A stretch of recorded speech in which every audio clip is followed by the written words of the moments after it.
주님의 임재에 온 땅은 들리고 우리 기도에 하늘 문 여시네.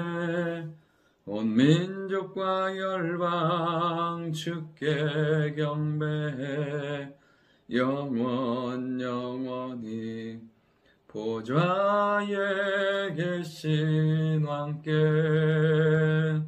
아멘. 하나님 말씀 사도행전 27장 9절부터 20절까지의 말씀입니다. 사도 바울이 로마로 가는 과정 가운데 1절부터 8절까지의 과정이 그래도 형통하고 하나님의 은혜 가운데 있었다면 이제 9절부터 어려움 가운데 위기 가운데 처하는 것을 보게 됩니다.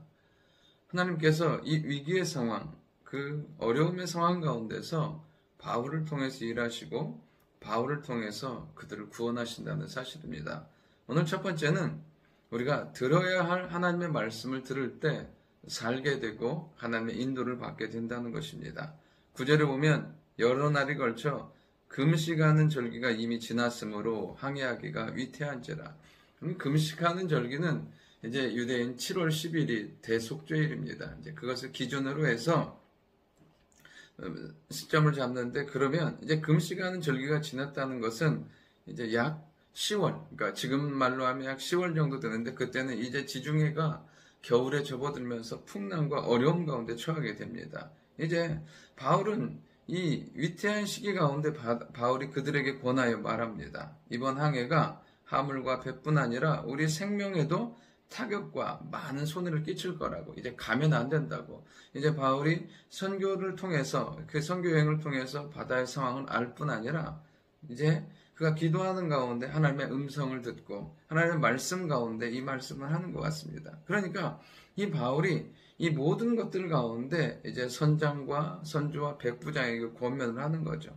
그런데 그들이 그 말씀을 듣지 않습니다. 중요한 건 무엇이냐면 우리가 모든 상황 가운데 평탄할 때든지 그렇지 못할 때든지 위기의 상황 가운데든지 하나님의 말씀에 근거하는 삶을 살아갈 때 하나님은 그 삶을 지키시고 인도해 가신다는 것입니다. 그런데 그들이 이제 바울의 말을 거스리고 나아가는 것을 보게 돼요.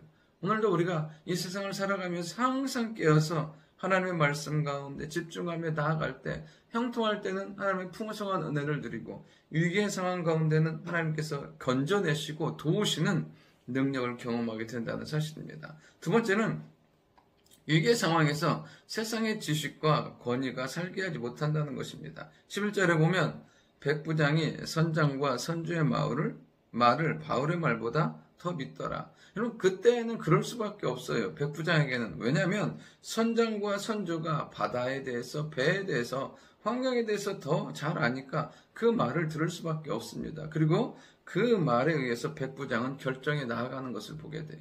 살다가 보면 세상이 사람의 말들이 옳게 느껴질 때가 있고 그것이 맞을 때가 있어요. 그러나 그것이 끝까지 가지는 않는다는 거예요. 그리고 그들이 떠나는 이유가 그거예요. 12절에 보면 그 항구가 겨울을 지내기에 불편함으로 그들이 힘들게 미양이라는 항구에 도착했어요. 그런데 그 미양이라는 항구는 작고 초라한 항구다 보니까 그들이 그것에서 겨울을 지내기가 불편하니까 베닉스, 그래도 좀 더 낫고 여유로운 데 가기를 원했던 거죠. 여러분, 우리가 하나님의 은혜 가운데, 하나님의 믿음 가운데 사는 비결 중에 하나가 무엇이냐면 불편하더라도 좁더라도 하나님의 때를 기다리고 기도의 응답 가운데 말씀의 확신 가지고 나아갈 때 그 삶이 형통해진다는 거예요. 그냥 세상에 보기에 여기는 좁으니까 넓은 데로 가야지, 그럼 그러다가 어려움 당하는 거예요. 언제까지? 하나님이 인도하실 때까지, 하나님께서 움직이게 하실 때까지 머물고, 그리고 그 때를 타서, 그 말씀의 때에 타서 움직이는 것이 지혜라는 것입니다. 이제 그들이 그렇게 떠나가요. 이제 베닉스로 가기 위해서 떠나갑니다. 그러니까 13절에 보면 남풍이 순하게 부니까 그들이 맞는 줄 알아요. 이것이 맞는 줄 알아요. 그런데 얼마 안 되어서 유라굴로라는 광풍을 만나게 됩니다. 말 그대로 미친 바람을 만나게 되는 거예요. 그러니까 어떻게 되냐면 그들의 의지대로 못 가요. 그냥 바람대로 물결 따라 흘러가는 거예요. 어떠한 것도 의지대로 할 수 없어요. 그리고 살기 위해서 어떻게 하냐면 짐을 다 버려버려요. 19절에 보면 배 기구들까지도 다 내버리게 돼요. 오로지 살기 위해서. 처음에 맞는 것 같은데 이제는 오로지 살기 위해서 모든 것들을 다 포기해야 되는 그런 상황이 와버리게 되는 것을 보게 됩니다. 여러분, 위기의 상황에 세상의 지식과 권위가 살게 하지 못한다는 거예요. 흔들려요. 끊임없이 부딪히고 넘어지는 상황이 되게 된다는 것입니다. 여러분, 우리가 세상을 살아가다 보면 이런 순간을 만나게 될 때도 있어요. 있잖아요. 백부장도 선주도 선장도 그리고 그 배에 있는 276명도 다 그 위기의 상황 가운데 처하는 거예요. 물론 바울도 그 상황 가운데 처해 있는 것을 보게 됩니다. 그 상황 가운데서 믿음의 사람이 쓰러지지 않을 수 있는 비결은 무엇이냐면 하나님의 견고한 말씀, 십자가를 중심에 세우고 붙드는 거예요. 오늘 마태복음 7장에 보면 예수님 이렇게 말씀하십니다. 24절에 보면 그러므로 누구든지 나의 이 말을 듣고 행하는 자는 그 집을 반석 위에 지은 지혜로운 사람 같으니 비가 내리고 창수가 나고 바람이 불어 그 집에 부딪히되 무너지지 아니하나니 이는 주추를 반석 위에 놓은 까닭이요. 여러분, 그렇습니다. 바람 불고 물 나고 흔들릴 수는 있어요. 그러나 기둥이 반석이라면 그 집은 흔들리거나 무너지지 않는다는 것입니다. 요동치는 시대 가운데 우리가 해야 될 것은 무엇이냐면 우리의 신앙과 삶을 우리의 주추 되신 예수 그리스도께 세울 때 흔들리지고 넘어지지 않게 된다는 사실입니다. 마지막 세 번째는 구원의 소망은 하나님께 있다는 것입니다. 이제 20절에 보면 여러 날 동안 해도 별도 보이지 아니하고 큰 풍랑이 그대로 있음에 구원의 여망마저 없어졌더라. 지금 해도 볼 수 없고 달도 보이지 아니하고 풍랑은 여전한 그 상황이 계속되고 있습니다. 어려운 가운데 있는 거죠. 중요한 건 무엇이냐면 그 모든 사람들이 절망하고 있을 그때에도 누구는요? 바울은 믿음의 확신 가운데 있습니다.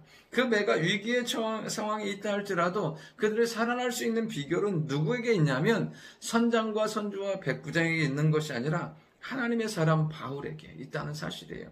하나님은 바울에게 말씀하십니다. 그 배의 사람들을 모두 다 너에게 줬다고. 그리고 그 배에 있는 276명이 그 결국 바울로 인해서 살아나게 되는 것을 보게 됩니다. 하나님은 바울을 통해서 일하기를 원하셨고 그를 통해서 하나님의 역사를 나타나기를 원하셨다는 사실입니다. 오늘도 우리가 이 땅 가운데 살아가면서 구원의 소망을 하나님께 둘 때 내가 살 뿐 아니라 배에 있는 모든 사람을 살렸던 바울처럼 우리 주변도 살리고 세우는 그런 역사가 일어나게 될 줄 믿습니다. 좋으신 아버지 하나님, 항상 하나님의 말씀을 듣는 저희들 되게 도와주시고 세상의 지식과 사람들과 권위에 우리의 믿음의 근거를 두는 것이 아니라 말씀과 그리스도께 우리의 믿음의 근거를 두어서 나도 살고 가족도 살리고 교회도 살리고 내가 속한 모든 공동체를 살리는 믿음의 사람이 될 수 있도록 인도하여 주옵소서. 예수님의 이름으로 기도드립니다. 아멘.